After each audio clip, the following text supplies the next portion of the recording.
Ini masih satu paket pertanyaan ini. Ada juga video yang menyatakan bahwa ada leluhur Ba'alawi itu yang mampu sholat 1 rakaat khatam Quran. Bahkan baru berumur 7 tahun kalau sholat 1 rakaat khatam Quran. Sementara mau ngampleng ya. Loh, saya kan ya roba iso maca Quran. Saya pernah sholat paling lama itu sholat duha dulu 1 rakaat setengah juz. Itu suwil, setengah juz itu 5 lempiran atau 10 halaman. Lama itu. Lagi 1 rakaat khatam Quran tuh. Apa menindasmu ya gak iso? Ini sungguh kebohongan yang cetha welo-welo. Jelas nyata bohong. Profesor Ahmad Zahro itu ditanya, ada leluhur Ba'alwi yang sholat 1 rakaat itu khotam Al-Quran. 1 rakaat khatam Al-Quran. Ini pasti perkara yang aneh ya, perkara yang gharib. Kok bisa 1 rakaat khatam Al-Quran? Dan leluhur Ba'alwinya ini yang khatam Al-Qurannya masih usia 7 tahun. Ini sekali lagi ya, riwayat-riwayat seperti ini, seperti dikatakan oleh Habib Ali, boleh percaya, boleh tidak. Kalau ada riwayatnya secara runtut, kemudian semua perawinya itu thiqah, maka kita harus percaya. Apabila tidak ada perawinya, maka kita lihat apakah perbuatan ini mungkin atau mustahil. Jika perbuatan ini mungkin aklan, dinisbahkannya kepada siapa? Jika dinisbahkannya kepada orang soleh, maka kita boleh percaya, boleh tidak. Apabila dinisbahkannya kepada orang yang tidak soleh, dalam pengertian ahli maksiat, ya, bukan sholat saja ini, tapi semua perkara-perkara yang aneh, itu kita boleh percaya dengan qayyid, berarti itu istidraj. Ya, kita boleh percaya dengan qayyid itu istidraj. Misalkan nih, ada seseorang yang murtad. Sebelum murtadnya itu dia sholatnya 1 rakaat khatam Al-Quran. Tuh orang yang di dalam agamanya dalam seperti itu masih bisa murtad. Kita bilang memang itu mungkinul wujud, bisa jadi terjadi. Tapi itu adalah istidraj. Nah, Profesor Ahmad Zahro ini sebagaimana kebiasaannya, jadi kalau ditanyakan yang hubungannya dengan Ba'alwi, yang dinafikan itu langsung asal kejadiannya.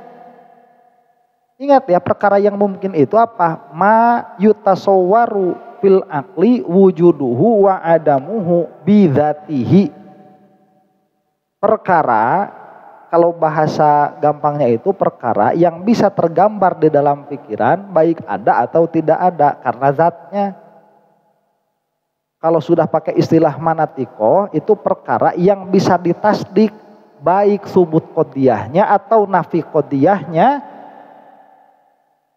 oleh akal, dalam pengertian dengan perantara akal, dalam pengertian tidak melazimkan perkara-perkara yang kontradiktif. Nah, sebetulnya kalau untuk orang yang sering belajar ilmu kalam, yang mana ilmu kalam itu adalah ilmu yang paling dasar di dalam agama, bahkan di ADART-nya Nahdlatul Ulama itu dijadikan penjelasan bagi ahlu sunnah wal jamaah, yaitu di dalam tauhid mengikuti Asy'ariyah Maturidiyah. Ini sudah tidak akan asing lagi dengan istilah wajib, mustahil, dan jaiz. Ya. Kalau untuk orang yang sedari awal tidak bisa membedakan ini, kita membutuhkan penjelasan yang lebih. Kalau sedari awal dia itu sudah akrab dengan ilmu kalam, tinggal ditasawurkan nisbahnya, kemudian hukumi mungkin, selesai. Kesananya itu tinggal dihukumi percaya atau tidak. Tapi untuk orang kayak Profesor Ahmad Zahro ini, yang mana beliau itu profesornya dalam bidang fikih, saking sudah profesor kejauhan ngaji fikih jadi lupa sama tauhid, ini harus dijelaskan dengan misil. Jadi yang dia dustakan itu adalah asal kejadian seseorang bisa khatam Al-Quran dalam 1 rakaat. Itu masalahnya. Ya. Kata dia begini, saya paling lama sholat duha 1 rakaat setengah juz. Setengah juz itu 10 halaman. Saya bilang begini, jangan mengkiaskan orang soleh sama perbuatan kamu. Lah kok itu mah kamu aja yang kayak gitu mah. Lah kok kamu yang dijadikan patokannya. Jadi kalau kamu nggak bisa, orang lain pasti nggak bisa begitu. Ya belum tentu. Itu kesalahan besar. Siti Aisyah itu saum dahar.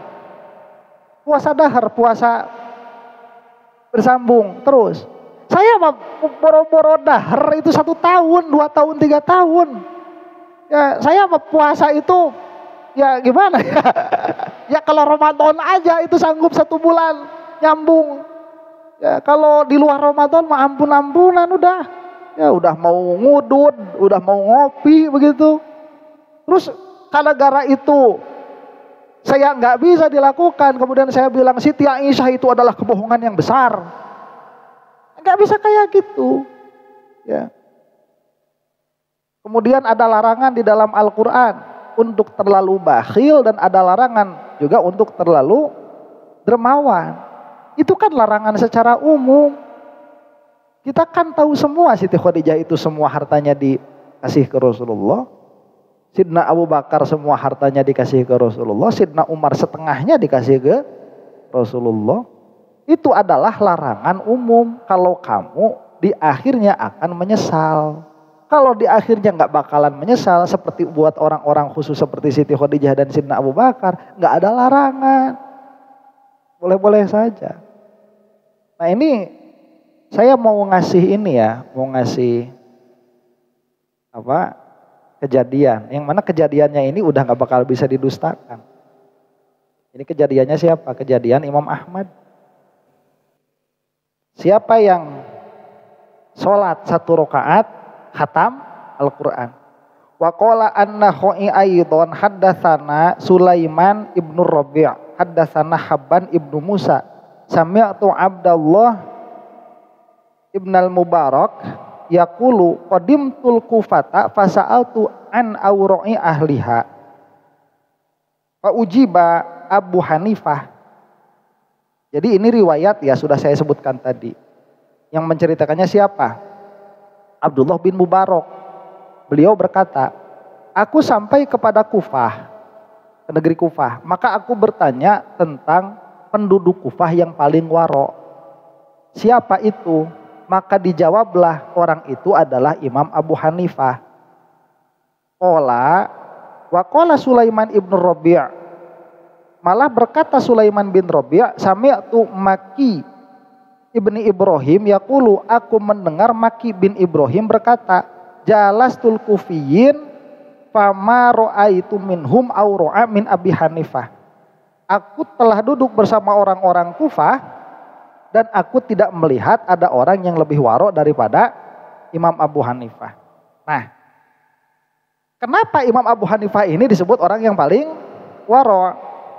Dikatakan di dalam riwayat yang lain, qala Ibrahim ibnu Mukhallid haddatsana Ahmad bin Yahya al-Bahili haddatsana Yahya bin Nasr kana Abu Hanifata.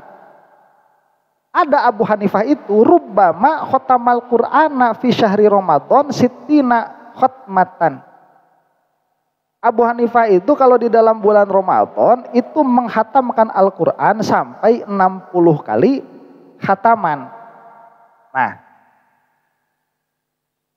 di dalam riwayat yang lain disebutkan falam yazal yaqra'ul Qur'ana hatta khatamahu kullahu fi raqatin. Imam Abu Hanifah itu sampai beliau membaca Al-Qur'an, tidak berhenti membaca Al-Qur'an hingga beliau itu membaca seluruh Al-Qur'an pada 1 rakaat. Fa nazartu fa idzan huwa Abu Hanifah, maka aku melihat siapa itu yang dalam 1 rakaat menghatamkan Al-Qur'an. Ternyata beliau adalah Abu Hanifah. Jadi gimana ya? Ahmad Zahro ini apa sih yang mau didustakannya itu? Jadi kalau asal kejadian seperti ini, Imam Abu Hanifah itu sampai beliau sholat 1 rakaat khatam Al-Quran. Itu kalau pakai logikanya Ahmad Zahro, ya harus didustakan juga. Ya, harus didustakan juga. Karena kejadiannya sama, 1 rakaat khatam Quran. Pakai logikanya dia. Saya aja paling lama sholat duha setengah juz. Ya itu mah kamu. Ya, gak jadi standar. Coba tanyain sama Prof. Ahmad Zahro itu. Pernah gak taraweh khatam Al-Quran? Orang lain itu ada taraweh khatam Al-Quran. Ada juga taraweh itu sampai khatam 2 kali Al-Quran. Imam Abu Hanifah 1 Ramadan 1 hari. Rata-rata itu 2 kali khatam. Malah dalam 1 kali kejadian 1 rakaat 1 khatam. Lah ini ada Ba'alwi. Khatam Al-Quran 1 rakaat kok didustakan? Ya. Karena apanya? Karena umurnya apa karena Ba'alwinya? Ya. Saya itu umur 7 tahun. Main petak umpet gitu. Jadi Ahmad Zahro itu mengatakan ini sungguh kebohongan yang jelas nyata bohong. Nih yang ini kebohongan yang jelas nyata bohong. Ini patokan kamu Bapak Profesor yang terhormat ya. Patokan kamu mengatakan sesuatu itu bohong apa? Bohong itu sifat untuk khobar. Apabila dia tidak sesuai dengan kenyataan, baru dia disebut bohong, kadzib. Kalau saya mengatakan saya punya uang 1 miliar, tapi kenyataannya tinggal 5.000 perak, berarti perkataan saya itu bohong, kadzib, karena tidak sesuai dengan kenyataan. Kalau memang Ba'alwi, yang mana beliau umur 7 tahun, itu khatam 1 Al-Quran di dalam 1 rakaat itu tidak sesuai dengan kenyataan, baru ini bohong. Nah patokan kamu membohongkannya itu, ini tidak masuk akal. Patokannya perbuatan kamu. Standarnya dia. Ya, ini kebodohan yang nyata. Kalau buat saya bukan kebohongan yang nyata. Karena secara apa? Secara perbuatan itu mungkinul wujud. Malah pernah terjadi kepada Imam Abu Hanifah. Maka dilihat dari segi perbuatannya, kita tidak bisa mentasdik benar atau salah, bohong atau benar, kita tidak bisa mentasdik. Kalau mau mencari murojih dari mana? Kita bisa mencari murojih dari periwayat. Kalau periwayatnya sikoh semua, maka itu menjadi murojih, maka kita harus mempercayai. Kalau tidak ada murojih, maka hubungannya cuman 2 saja. Kita mau tawakuf atau kita itu mau husnuzon. Kalau mau tawakuf sudah bilang saja nggak tahu. Pak Prof, ada Ba'alwi sholat 1 rakaat khatam Al-Quran umur 7 tahun. Bagaimana pendapat Anda? Bilang aja saya tidak tahu. Tuh itu hawa nafsu nggak main. Aman. Terus kalau mau husnuzon ya karena itu zaman dahulu. Anak-anak zaman dahulu itu waktu sekian kan. Belum ada WA, belum ada YouTube, belum ada Facebook. Ya, Syekh Abdul Qadir Al-Jilani saja terkenal kok. Ibnu Taimiyah itu yang dinisbahkan Wahabi kepadanya itu kecil masa kecilnya itu solehnya luar biasa. Ya, jadi kalau kita husnuzon kita bisa tasdik membenarkan. Kalau menyalahkan tanpa murojih itu namanya suuzon. Sedangkan suuzon itu tidak diperbolehkan. Ya. Ini adalah jelas, nyata, bohong. Wah, omongan Prof itu yang bohong. Ya. Apalagi pakai hitung-hitungan. Berarti khatam Al-Quran itu 15 jam. Sholat apa itu 15 jam 1 rakaat? Ya hitungan kamu. Ya. Imam Abu Hanifah tadi jelas tuh udah. Aduh Prof.